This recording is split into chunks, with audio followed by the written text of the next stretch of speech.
선생님들 안녕하세요. 은주클립 송은주입니다. 지난 영상에서 우리는 교생 실습 때 또 처음 신규로서 학급 운영을 맡았을 때 들어가야 하는 4가지 요소 무엇이 있는가, 어떻게 바라보아야 하는가에 대해서 이야기했습니다. 그래서 영상에서는 제가 말씀드린 4가지 요소가 저의 학급 운영에 어떻게 반영이 되어 있는지, 그리고 특히 저의 교육 철학에 기반이 되는 실존주의 교육 철학이 저의 학급 운영에 어떻게 반영이 되어 있는지 실제 저의 학급 운영 PPT, 학부모총회에서 사용한 PPT를 보여드리면서 말씀을 드려보려고 해요. 첫 번째는요, 학급 약속입니다. 이것은 학급 규칙과는 별개로 교사가 학생들을 어떻게 관리할 수 있는가, 학생들과 원활한 수업, 관계를 돈독히 하게 해줄 수 있는 부가적인 기술로 학생들과 구체적으로 약속하는 것들을 말을 하는데요. 저 같은 경우에는 한 명 한 명 이름을 부르며 아침 인사를 하고, 또 발표를 할 때는 어떤 발표 규칙이 있어서 손 들고 일어나서 그 학생을 주목하기 위해서 어떤 행동을 하고 이런 것 없이 앉아서 자유 발표를 합니다. 또 스스로 시간 지키는 것을 굉장히 중요하게 생각하고요. 이동 규칙도 교과실 수업이나 체육 수업을 빼고는 모두 다 배려하는 선착순 서기로 이동 규칙을 하고 있습니다. 교과실 수업이나 체육 수업 할 때만 남녀 한 줄씩 서게 하는데요. 그 이유는 교과실 수업에서는 교과 선생님들께서 남녀 번호 순으로 자리를 지정하시는 경우가 많아서 그렇게 하고요. 또 체육 수업일 때는 남녀 인원을 고려한 짝 구성을 잘 하기 위해서 체육 수업에서만 활용을 하고요. 그 외에는 스스로 배려하며 선착순을 하도록 합니다. 저희 반에는 키번호가 없고요. 남녀 구별 줄석이나 호명은 자제하려고 노력하고 있습니다. 두 번째, 학급 특색 활동과 교사의 교육 철학은요, 본 영상에서 자세히 말씀드릴 거고요. 세 번째, 학생 학부모 소통 채널은 저는 카카오톡 학급 채널을 이용하고 있고요. 이것은 문자로 우리가 카카오톡 평소에 이용하는 것처럼 할 수 있는데요. 상담 기록을 남기고 사진 저장이 계속 지워지지 않고 있기 때문에 사진 저장에 매우 유용합니다. 나중에 학생 학부모 소통 채널에 대해서도 영상을 공유하도록 하겠습니다. 그러면 제가 기본 교육 철학으로 삼고 있는 실존주의 교육 철학에 대해서 먼저 말씀을 드리고, 실존주의 교육 철학이 어떻게 저의 학급 운영에 반영이 되어 있는지 학부모총회 PPT를 보여드릴게요. 실존주의 교육 철학은요, 장폴 사르트르 로 잘 알려진 실존주의 철학을 바탕으로 하고 있습니다. 실존은 본질에 앞선다, 이 말 많이 알고 계시죠? 어떤 목적이나 의미 이전에 우리는 이미 존재하고 있다, 자유의지를 가진 존재로 실제로 존재한다 라는 사실이 중요하다, 이런 뜻인데요. 실존주의 교육 철학에서는 인간은 자유의지를 가진 주체적 존재라는 것을 기본 입장으로 하고 있습니다. 그래서 인간의 선택과 책임을 중요하게 생각하죠. 실존주의 교육 철학에는 크게 5가지 특징이 있습니다. 전인적 교육, 비약적 성장, 만남의 강조, 진솔한 교육, 대화를 통한 교육이 그 5가지입니다. 먼저 전인적 교육입니다. 스스로 판단하는 지적 능력과 또 감성, 태도까지 전체적으로 중요하게 다루는 전인 교육을 지향하고요. 인간의 성장이라는 것은 계획된 어떤 교육과정, 정해진 어떤 과정을 통해서 계속적으로 일어나는 것이 아니라 좌절, 모험과 같은 특별한 계기가 있을 때, 또 어떤 특별한 인간관계를 맺는 그 사람과의 만남을 통해서 어느 순간 비약적으로 이루어지는 비약적 성장으로 인간이 성장한다라고 생각하죠. 또 인간과 인간의 만남과 대면을 중요하게 생각해요. 그래서 교사를 학생에게 지시하고 단순히 주입하거나 하는 그런 상위의 인간으로 보는 것이 아니라 교사와 학생의 인격적인 만남을 굉장히 중요하게 생각해서요, 서로의 인간관, 인생관, 세계관에 영향을 미친다고 생각하죠. 또 삶의 어두운 면까지도 솔직하게 교육하는 진솔한 교육을 지향합니다. 그래서 저도 실제로 학생들에게 선생님의 글밥이라는 게시판을 통해서 저의 글을 나눌 때, 선생님이 이런 면이 힘들었다, 또 선생님이 인간으로서 이런 고민이 있었다, 이런 것들을 좀 진솔하게 나누는 편입니다. 또 대화를 통한 교육을 중요하게 생각합니다. 학생을 대화에 참여시키고 스스로 선택하도록 합니다. 이런 실존주의 교육 철학의 긍정적인 측면은요, 이런 것들이 있습니다. 아동은 개성이 있는 주체적인 존재라는 인식의 시작으로서 아동 간에 중요한 영향을 미쳤고요. 아동의 성장을 바라보는 관점 또한 그냥 어른이 제시한 어떤 연속적인 과정을 따라가면 얘는 자연스럽게 그냥 성장한다, 이런 관점이 아니고 아동에게 직접적으로 스스로 어떤 계기가 되는 그런 순간들을 통해서 아동에게 통찰이 있고 그 통찰로 인해서 도약이 일어난다. 이런 점에서 아동의 성장을 바라보는 관점의 변화가 긍정적인 영향이고요. 아까 말씀드린 것처럼 교사와 학생의 관계를 바라보는 관점 또한 서로에게 변화를 미친다라는 점에서 긍정적인 영향을 주었죠. 한계는 이런 것들이 있습니다. 만남, 도약, 이런 것들이 무슨 얘기냐, 추상적이다, 구체적인 방법을 제시하는 것이 좀 미약했어요. 그리고 많은 학생에게 스스로 통찰하게 하고 자각하게 하기 위해서는 다양한 체험을 할 수 있게 하고 충분한 시간을 줘야 되는데 그게 현실적으로 가능하냐, 이런 한계가 있습니다. 또 체험과 생각과 대화와 이런 것들이 중요하다 보니까 어떤 체계적인 지식 학습을 완전하게 할 수 있는 그런 교육과정 운영이 사실은 조금 어렵습니다. 저 또한 뒤에서 저의 학급 특색 활동을 보시면 아시겠지만 시간과 대화가 많이 필요한 과정이 많이 들어가 있기 때문에 실제로 진도 나가기와 반복을 통한 지식의 완전 학습이 조금 어렵다고 느껴요. 정말 진도 빼기 너무 힘들고요. 또 학생들의 완전한 이해를 위해서 좀 문제풀이 연습이라던가 이런 게 많이 필요한 경우가 있는데 그런 것들까지 병행을 하다 보면 진도가 더 느려지는 거죠. 그래서 시간 운영 조금 어렵다고 많이 느낍니다. 이런 한계가 실존주의 교육 철학에 있지만 제가 그래도 실존주의 교육 철학을 지향하면서 조금 더 인간적으로 재미와 의미를 많이 느끼고 있기 때문에 저희 학급 운영에 많이 반영을 하고 있는데요. 자, 구체적인 사례를 이제 보여드리도록 하겠습니다. 그러면 이제 저희 반의 실제 학부모 총회 PPT를 보시면서 저의 교육 철학이 어떻게 학급 운영에 반영이 되어 있는지 보시겠습니다. 이 학부모 총회 프레임은 미리 캔버스 프레임을 활용을 했고요. 그리고 제가 학부모 총회에서 활용한 것들의 일부입니다. 존경하는 4학년 6 학부모님들 반갑습니다 라는 인사로 시작했습니다. 앞에 우리 반이 남녀 몇 명으로 구성이 되어 있는지, 아이들의 특성은 어떤지를 소개를 하고요. 저희 담임 소개를 하는데요.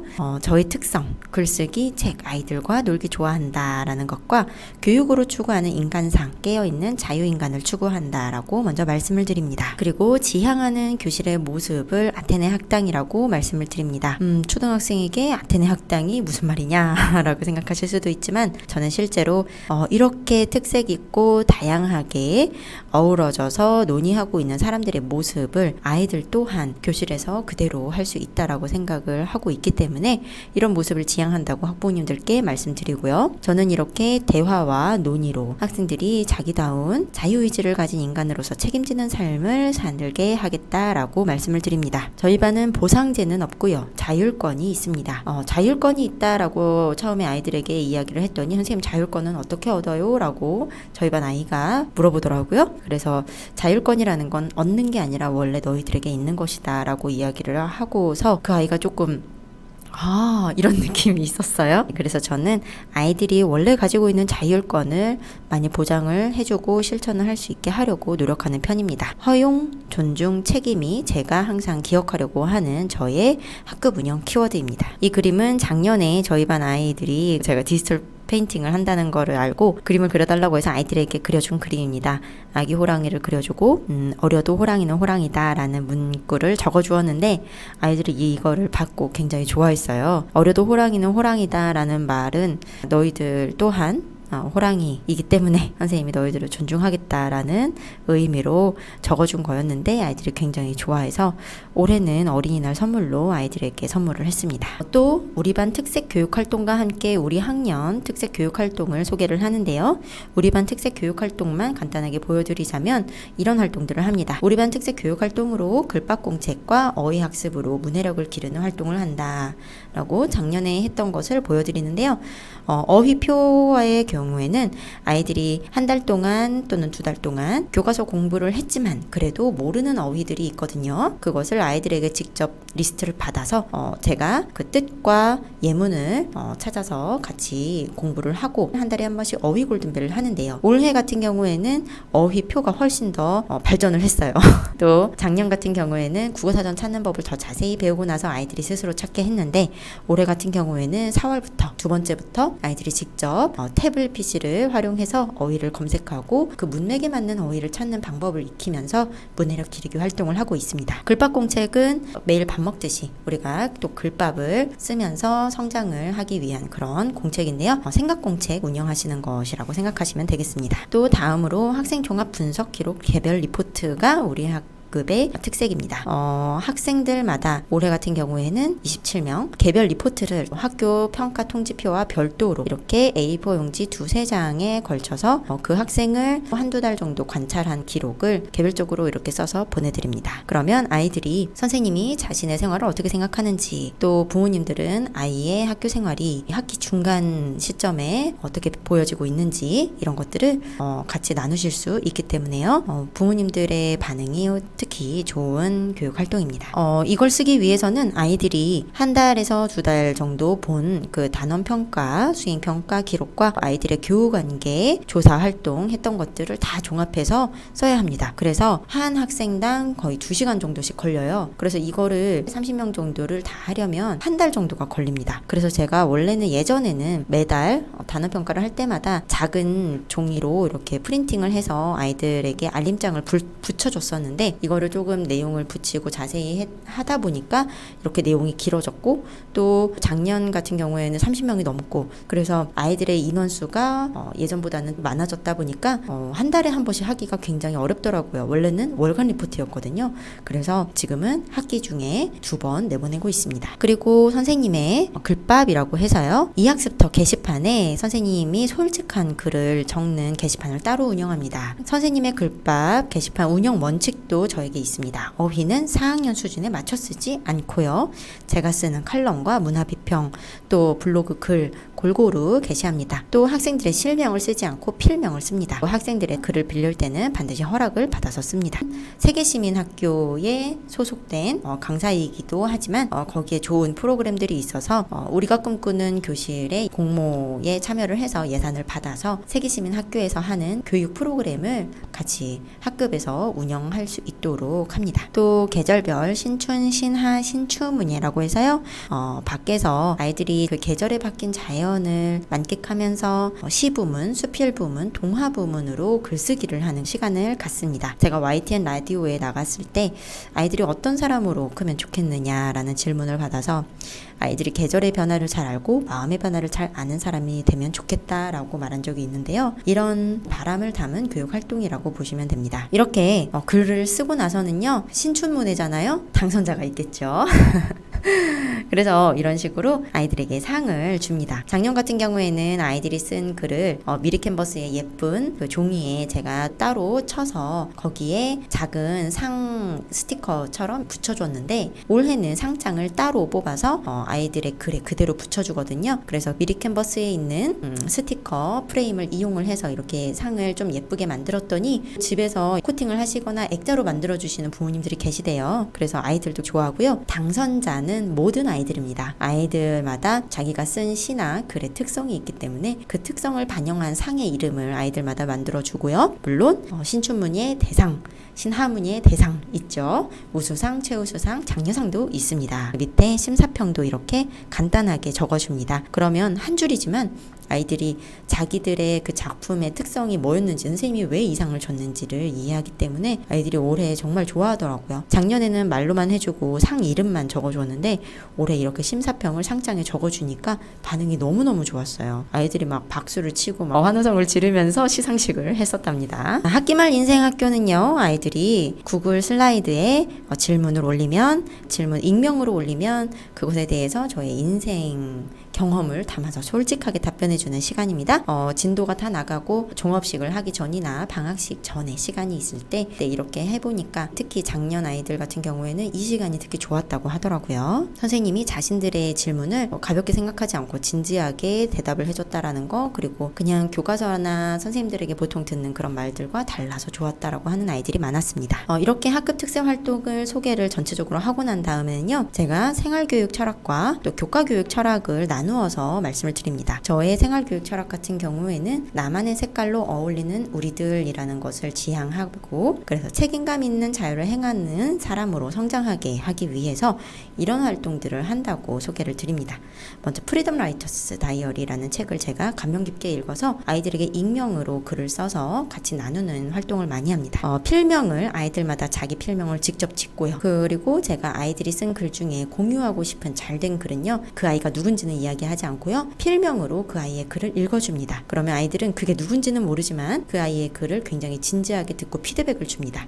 그렇게 하면서 생각의 나눔을 할 수 있고, 내 글을 써보고 내 글을 선생님의 입을 통해서지만 발표해보는 그런 경험을 통해서 익명의 자유도 느끼면서 표현의 자유를 느끼게 됩니다. 우리 반 친구들의 필명입니다.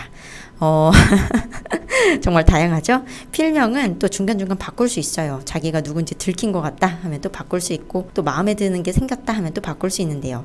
여기에 잼민이라는 표현이 들어갔어요. 잼민이가 요즘 초등학생을 비하하는 신조어로 쓰이고 있는데, 옛날에 초딩 같은 그런 의미죠.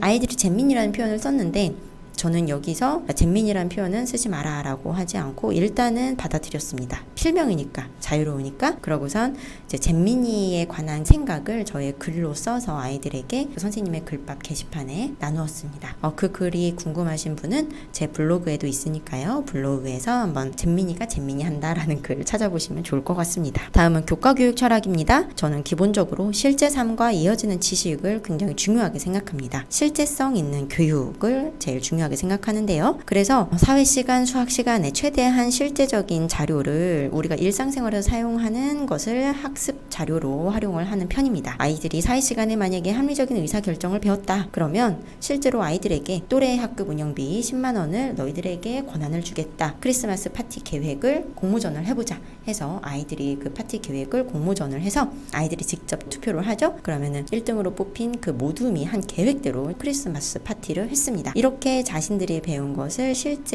생활에 적용을 하다 보면 아이들이 그것이 조금 더 체화가 되고 즐거움을 느끼죠. 또 삶과 이어지는 원책 읽기, 특히 세계문학을 국어 시간에 아이들에게 책을 읽어주는 시간으로 가져서 아이들이 세계의 여러 작가들이 쓴 세계인들의 관점을 같이 배워보고 다양한 문학 작품을 접할 수 있는 시간을 가지고 있습니다. 갈등과 협력도 굉장히 중요한 학급의 운영 바탕입니다. 갈등이 있어야 아이들이 배우는 것이 있습니다. 실존주의 교육 철학의 한계로 지목이 되는 것이 바로 개인주의가 너무 심하다라는 것인데요. 왜냐하면 개인의 자유를 중요시하기 때문에요. 그러다 보니까 그것을 보완해서 저는 특히 협력, 또 토의, 그리고 갈등을 함께 해결하는 과정을 굉장히 중요하게 생각합니다. 그래서 토의의 생활화 를 중요하게 생각하고요. 협력 활동도 많이 이제 허가가 됐기 때문에 더 활동을 늘려나가겠죠. 그리고 꼭 말씀을 드리는 것이 4학년인 우리 아이 가정에서 지도하실 때 학급과 연계된, 또 교사와 연계된 가정 지도를 하시기 위해서 아이들에게 이런 말씀을 해주시라 권합니다. 네 상황과 마음을 글로 써서 선생님께 보여드려라, 제안해보아라, 이렇게 말씀을 해주시면 아이들이 저에게 솔직하게 말하기 어려워하거나 갈등을 해결하지 못하고 있을 때, 그때 스스로 해결할 수 있는 어떤 물꼬를 터주는 말을 해주시게 되거든요. 이런 말씀을 같이 드리는 것도 학부모 총회에서 중요한 일인 것 같습니다. 학생이든 무엇이든 상관없이 프레임을 걷어내고 있는 그대로의 모습으로 당당하게 살길 바란다. 그렇게 한 사람 한 사람에게서 시작된 변화가 세상을 바꿔나갈 것이라고 믿는다. 모두가 자기 자신일 수 있는 교육과 사회를 꿈꾸며, 제 책의 에필로그 부분입니다. 이 부분을 함께 학부모님들께 읽어드리면서 학부모 총회를 마칩니다. 지금까지 이렇게 학급 운영 요소 4가지가 반영된 학급 운영 실예를 살펴보셨습니다. 어떠셨나요? 교사가 자신만의 교육 철학을 가지고 학급 운영을 해나간다는 것이 어떤 것인지 막연하고 어렵게 느끼셨던 선생님들께 조금이나마 힌트가 되었다면 아주 기쁠 것 같습니다. 오늘 이야기 아주 길었는데 특히 실존주의 교육 철학과 함께 저의 학급 운영 방식을 함께 봐주셔서 선생님들 정말 감사합니다. 이 영상을 보시는 선생님들께서도요, 자신만의 교육 철학을 가지시고 또 그 교육 철학이 학급 운영으로 이렇게 실천이 되어서 선생님뿐만 아니라 학생, 학부모 모두 만족스럽고 행복한 교육 해나가시기를 은주클립이 응원하겠습니다. 선생님들 감사합니다.